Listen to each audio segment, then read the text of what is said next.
I really like Jonathan. He has a small connection with Jen. He's very fun and I absolutely love his tattoos. This part was really interesting because when he was unwrapping his face, I was thinking like, what if he's ugly?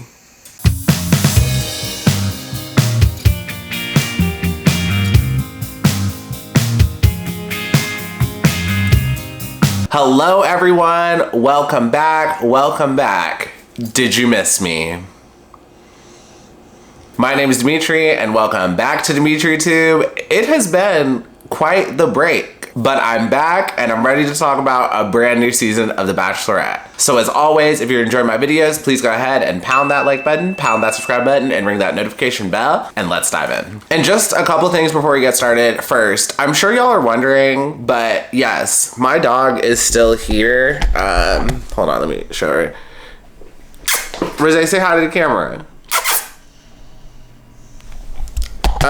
She's napping right now, but yeah, most of the time when I'm filming, she's like right next to me unless she goes to like one of her other beds, but usually she's like right here. Next, I don't really have any Bachelor Nation tea, but I do need to give a huge shout out to Dave Neal. He has made it through the drought. We have a new season upon us because that man was scraping the barrel for months. Like, I'm sure he was so tired of talking about Rachel Lindsay's divorce, but now it is over and hopefully this new season will give him plenty of other things to talk about. But shout out to him.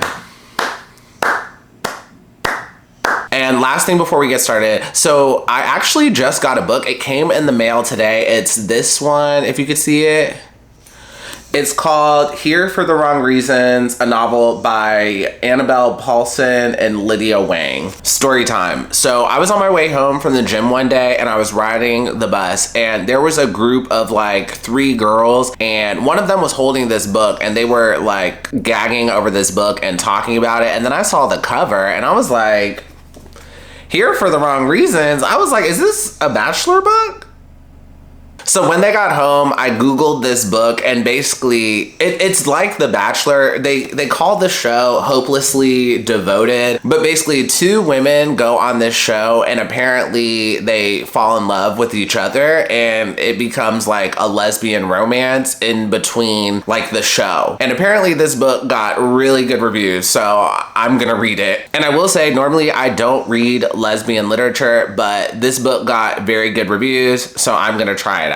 Quick sidebar about me. I love reading and I read fairly frequently and I'm also in a book club. And reading very much calms my mind. So if you're watching this video, if you struggle with anxiety or you find yourself very anxious at times, I highly recommend like less social media and more reading, and like not reading the news, like reading actual novels. And yes, I know I sound like such a hypocrite right now because I'm telling y'all to do less social media as I'm talking on a YouTube video, but truly more reading does help calm my mind. And in general, I feel much better if I spend 30 minutes reading instead of 30 minutes scrolling Instagram. And sorry, I lied. Just one more thing before we get started. If you are new to my channel and you are waiting on one of my reviews, just subscribe to my channel. It will come up. I have a day job, so I just make the video and post it as soon as I can. So if you are waiting on one of my videos, just know I'm working on it. And that is all I got. Let's dive into the episode. So the episode starts and we get a preview of the season, and I am not sure what's happening at ABC, but it very much seems like we got new producers, and not only are they new, they're like better.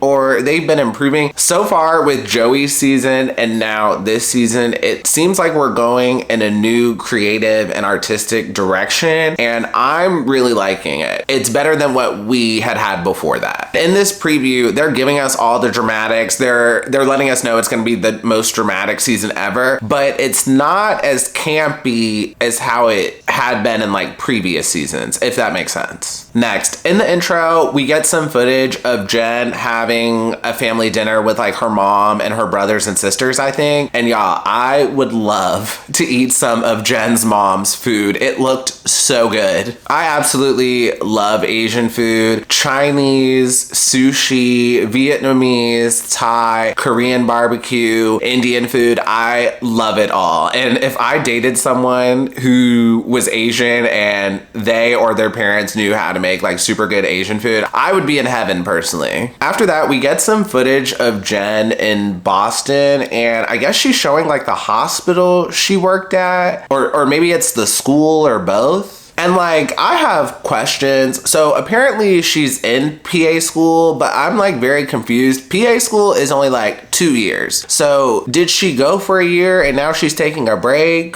Or was she about to go? Like, what's really going on here? And when it comes to like medical school, like nursing school, PA school, medical school, they only let you take a break for but so long, because usually the spots are like super competitive, and like for her to take a break and do the Bachelorette, like she would probably have to miss almost 2 years, because she was on Joey's season and now she's the lead. So I'm just like, is she dropping out? Like, are they really gonna let her back? Like, I have questions. And let's say she went for a year and now she's taking a break. So if she went for a year and now she's taking like a 2-year break and then she's gonna go back and finish up, like that would be very hard, because I'm pretty sure you have to take a test at the end, and she may have trouble remembering all the material. Again, I'm not saying she's smart or anything, but I think PA school is one of those things where you want to do it all continuously and take that test and pass and not take a break. And y'all, let's be serious. I highly doubt she will ever work as a PA. She is going to be the lead of this show on The Bachelorette, and then after that, she's going to be an influencer. And like, somebody else could have had her slot in PA school and actually become a PA, but that is an entirely other topic. And clearly, I just have a lot of questions about this. Next, if you made it this far in the video, please go ahead and pound that like button for the YouTube algorithm. That's all I got for the intro. Let's move on to the first impressions. So Jenn pulls up and we have a brand new mansion, and it's called the Hummingbird Nest Ranch. And we need to talk about this. So if y'all remember the original Bachelor mansion, you know, that dated, very 90s looking building, I think that mansion is no more. So I'm pretty sure ABC like rented it, and I think the landlord wanted the building back, or maybe he sold it. I don't know, but ABC is not going to be using that building anymore. And the most wild part about all of this is, if you remember the original mansion, in the inside, the decor was very much Tuscan rustic, and Tuscan rustic is like coming back. Gen Z has been romanticizing Tuscan rustic on TikTok. Have y'all seen this?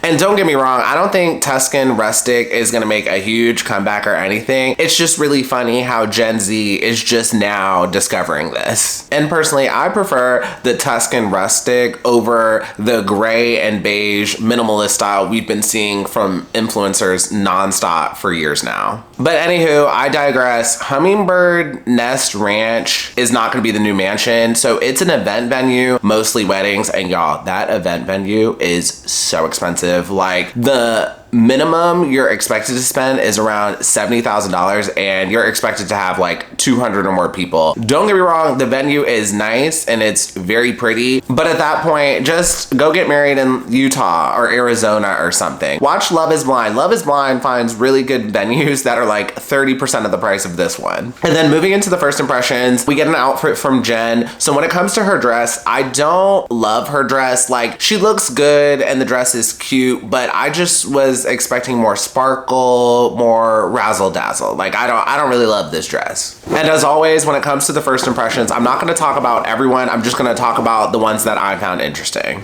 So first up is Marcus. He was an Army Ranger, and apparently he has dreams of going to space. And y'all, I am absolutely terrified of space. Like, my scariest nightmares have been about space and about fires, and I have absolutely no desire to ever go to space. When it comes to space, there's just so many possibilities, and you have no idea what's out there. So that's probably what scares me most about space. And Marcus is very cute, but I will say I do not like his teeth, but teeth can be fixed. So keep him around, Jen. Next is Marvin. So Marvin was sweating buckets. Like, I know the lights when they do this are very intense, but this man was sweating. And Jen said she liked him or something, but she was definitely lying. Like, she's not feeling him. Next, we have Sam N, and Sam N is hot. He comes in and he tells Jen, I'm a virgin. And then he pauses and says, a love virgin. And I just thought that was so corny. So I'm about to read Sam a little bit. So if you don't know, Sam is Persian, which means his family is from Iran. And don't quote me, I'm not an expert in US foreign policy, but if you are from Iran now, I'm pretty sure you cannot leave the country. And if you want to go to Iran, you cannot, or it's highly advised that you don't, because it's a very dangerous country, or it's very dangerous for Americans or something like that. Like, don't quote me. So either Sam is just really full of himself, or he's not here for the right reasons. Did y'all see him curling his eyelashes in the bathroom?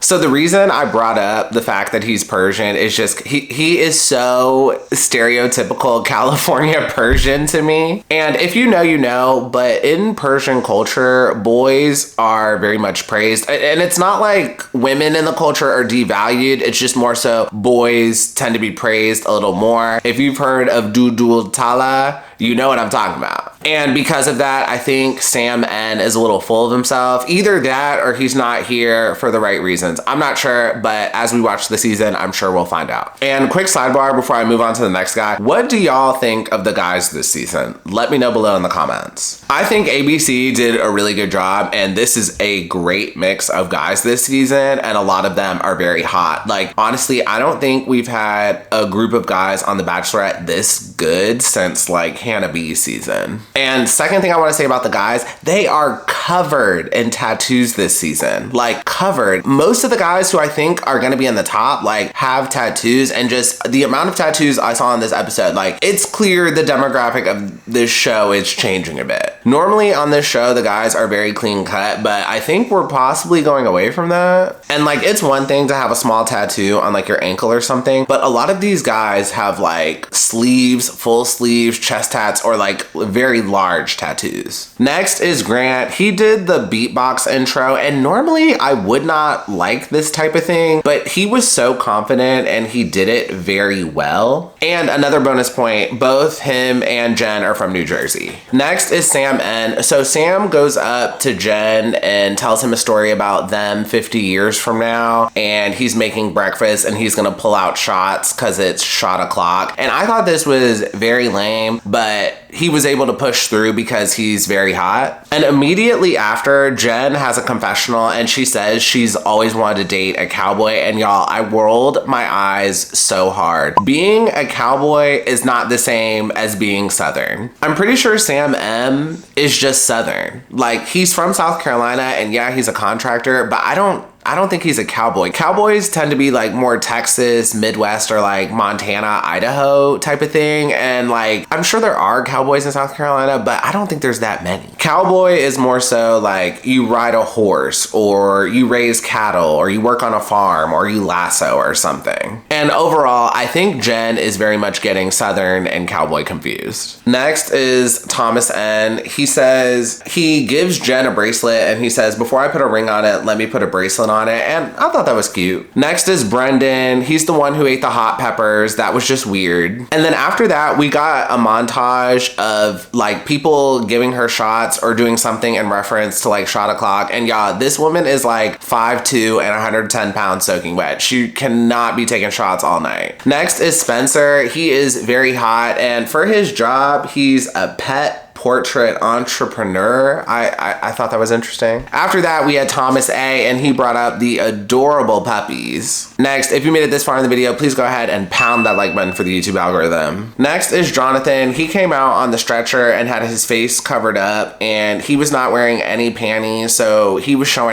ass on his way, walking up the stairs and throughout the night. So let me know below in the comments, but I feel like women really do not like this. He really should have had on some underwear, but in his defense, I enjoy the commitment to the bit. Fast forward to later in the episode, Jonathan does end up getting a rose, but this could have went either way. It could have went very bad or very good. Like, you want to show your face the first night, but him not showing his face was very much a risk, because since he didn't show his face, he could have been very forgettable to Jen, but it worked in his favor because she was excited to unwrap his face to find out who he was. But also, all of the guys got time, and I don't know what the new producers are doing, but I'm pretty sure everyone gets time now. It's not a risk of not having time like how it had been in previous seasons. But if this was one of the older seasons, I'm pretty sure a producer would have worked to make sure he didn't get any time with Jen and didn't have an opportunity to unwrap his face. And one more thing about this scenario, Jonathan could have been more playful with it. Like, I think he unwrapped his own face, but Jen's a med student. He could have been more playful and been like, wait, you're in medical school, you're the expert, can you help me unwrap? Like, I think that would have just been more smooth and more playful. Next is Jeremy. Jeremy came in the Corvette, which was just a huge flex. And actually, if I was in Jen's position, this guy impressed me the most, even though what he said after was really corny. So on The Bachelorette, I like when the guys take a huge effort to try to impress the lead, and like renting a sports car in Southern California really is not that hard to do, but it does show he put in some effort. And later on in the episode, he said he brought that specific car down from New York City, but I highly doubt that. Like, it's so easy to rent a sports car in Southern California. Like, why would you bring that one from New York City? Like, yes, it's specific, but that sounds like a huge waste of money when he could have rented a nice sports car from there.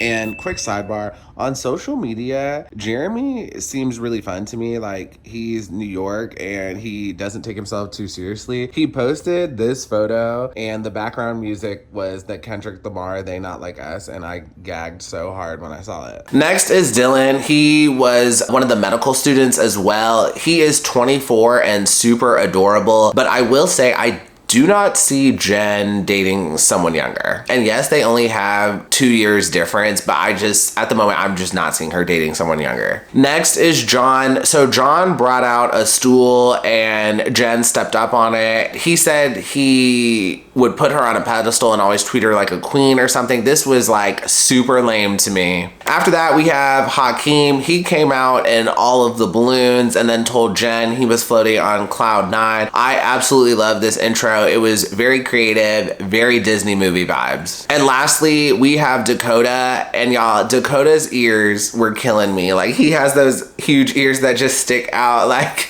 it was killing me, I'm sorry. But don't get me wrong, some people really like that and think it's cute. And that wraps with the first impressions, and then we move into the house. Jen does the toast and she gives a speech, and y'all, this speech was crazy. During this speech, Jen says she never had a role model for love, but after toxic relationships, she learned the love that she wants.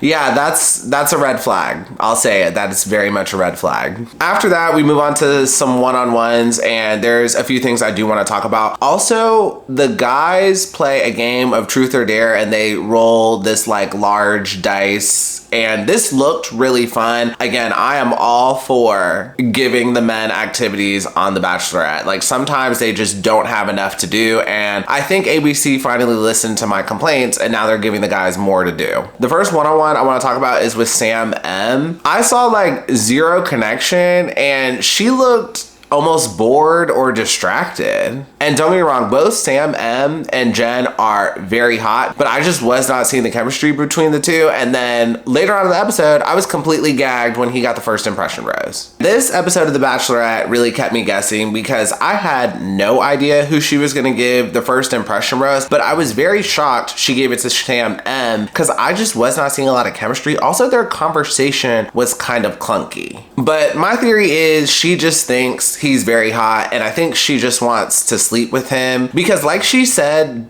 I think during her toast and also in a few confessionals, she has a history with choosing toxic men. So her first instinct is choosing a toxic guy. And given what we've seen in the previews, there's a good chance that he's going to be toxic later on. So yeah, he got the first impression, but Jen, I don't think this guy is the one. And also, they had a very steamy makeout on that couch. So if this is Jen's first pick, I'm pretty sure he is not the one. Hopefully Jen does not stick with this guy, but we will just have to watch the season and see. Next, let's talk about Spencer. Spencer is very tall and very attractive, and I thought she had a really solid connection with him. With Spencer, she just seemed more comfortable and more relaxed. Next is Thomas N. I don't know what it is, but something about this man is just so adorable to me, and I love his dark hair and dark eyes, and he's also Vietnamese. And just a heads up, if Jen brings this man home, or he makes what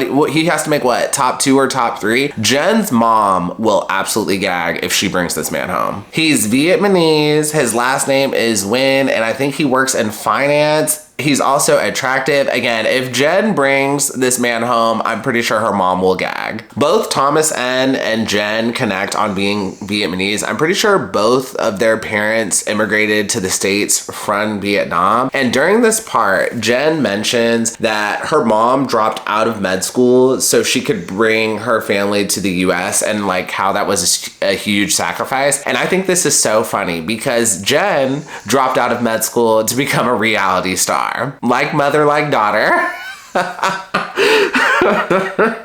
It's just funny how history like kind of repeats itself. Next, I have a quick word on Mose. So during the truth or dare game, he got truth, and Jen asked him if he ever ghosted, and he responded, all the time. And yes, he was truthful, but he was also very smug about it. So I'm gonna go ahead and give that a red flag. Y'all, as a society, we really have to do better. If your friends are ghosting people, please call them out. That is not okay. Next, a quick word on Sam N. So he has a one-on-one with Jen, and I don't know what it is, but he just does not seem genuine to me. Like in this moment, he just seemed like a sleazy car salesman. And again, I hate to stereotype, but he is just so California Persian to me. After that, we get a one-on-one with Jonathan. He was the guy who came out in the stretcher. I really like Jonathan. He has a small connection with Jen. He's very fun, and I absolutely love his tattoos. This part was really interesting because when he was unwrapping his face, I was thinking like, what if he's ugly? Like, that would have been so tragic, but he's a good looking guy. Next, Jen's earrings are really cute. After that, we get a one-on-one with Jeremy. He's the one who drove up in the Corvette, and he brings Jen out to show her the car. This was a very smart move because during Joey's season, Jen came out in a go-kart, and also Jen just loves a sense of adventure. So this was just really smart. Now, ABC did not let her drive the Corvette, likely because of liability or something, but during the one-on-one, Brian comes in with the keys and interrupts. And Jeremy was so taken aback by all of this, which I would have been too. And also, Jesse Palmer barely does anything on this show. And Jeremy initially passed him the keys. Like, Jesse, you had one job to hold on to some keys and you barely could do that. Like, how did Brian get these keys? Jesse Palmer, you need to do better. Like, you are the drama of this show. And Brian earlier in the episode during a confessional said he was gonna steal the car because how else was he gonna top that? And he truly was about to steal the car. And let's be real, production let him do it, but it's very much giving villain edit, and it seems like Brian may be one of our villains of the season. But even through all of that, I do think Jeremy handled himself really well. Next is Demon. During the one-on-one with Jen seemed very comfortable with him, and overall he seems to just be getting a very good edit. I'm gonna go ahead and say it. I think this man is top 4. In the group of guys, he's definitely not like the best looking guy, but it's clear he knows how to make a woman feel good. Next is Grant. He had a really good one-on-one with Jen. I see Grant being top 6, but I do not see him winning. It's just a feeling I have. After that, we have a one-on-one with Marcus, and I don't know if y'all caught this, but during the one-on-one, Jen mentions that she's afraid of heights, and I was just like, girl, why did you admit that on camera into production? now on episode 4, they're gonna make you jump out of a plane. And if you watch the season preview at the end, they do in fact make Jen jump out of a plane later in the season. And then when it comes to the connection between her and Marcus, I did see a small connection, but I think she has more chemistry with like Grant, Thomas, and Devin or Spencer. Like, I'm not seeing a huge connection here. And the last one-on-one I want to talk about is with Aaron Erb. So his brother is Noah Erb, who was on a previous season of The Bachelorette, and he was on Paradise, and he is now with Abigail. Are they engaged? Somebody let me know below in the comments. I have no idea. So this is just my opinion. I personally would have waited to drop that information. Like, for Aaron to start with that, it just seemed a little clout chasey to me. And don't get me wrong, that's a really cool fact, and I'm sure production pushed him to talk about that. But in my head, I'm just like, can you not stand on your own 2 feet with more information about yourself that does not have to do with your brother who was a previous contestant? And I was not seeing a lot of chemistry between them. Their conversation felt like an interview, but since his brother's Noah, I'm sure he'll make it to like 2 or 3 episodes. And finally, we move on to the rose ceremony, and there were some upsets for me. I'm not sure about everyone who got eliminated, but Brett, Brendan, and Dakota all got eliminated, and I was pretty disappointed about that. So out of those 3, none of them were gonna win, but every season you do have some contestants that are just fun to keep around the house, and they kind of bring up the morale in the house, and I think all 3 of those guys could have done that, but they all got eliminated. It's hard to explain, but you want at least one person in the house who's kind of like this, because it helps the house not get too reckless. And that's all I got for this review. Next week, we're going to Melbourne, Australia, which is really exciting. Usually we stay in LA for like 1 or 2 days, but they're immediately going international. That tells me either they do in fact have a higher budget, or they just have nowhere to put them in LA. Either way, we going to Australia next week, y'all. And also, I don't know how much time they spend in LA before the show actually starts, but if you're from the East Coast, that is a lot of travel in a short amount of time. Like, if you're from New York, you literally flew down to the show, they kept you up all night to do the first impressions episode, and now they're like, oh, we're putting you on a 17-hour flight to Australia. Like, that's a lot. But overall, I am excited for this season. The budget looks a little higher than what we normally get for The Bachelorette, and the previews are giving drama. I don't think this season will end in an engagement, but we will just have to wait and see. As long as they give me drama, I'll be pretty satisfied. And one last thing before I close out the video. So last season, Maria had posted part of my video on her like story or something. If any of y'all see me get posted on any of these like big time Bachelor Nation pages or one of the contestants pages or something like that, can you please shoot me a DM or something? I'll put my Instagram like below in the comments, but please shoot me a DM, because if that happens again, I'm really trying to make sure I don't miss it. Last season, one of the main contestants, Maria, had posted part of my video, and I truly did not know until after the fact. So if y'all see it, please like shoot me a DM or give me the heads up, because I'm trying to make sure I get tagged if that happens again. And that's all I got for this review and for this video. If you enjoyed this video, please go ahead and pound that like button, pound that subscribe button, and ring that notification bell, and I will see you all next time. Have a good one. Bye.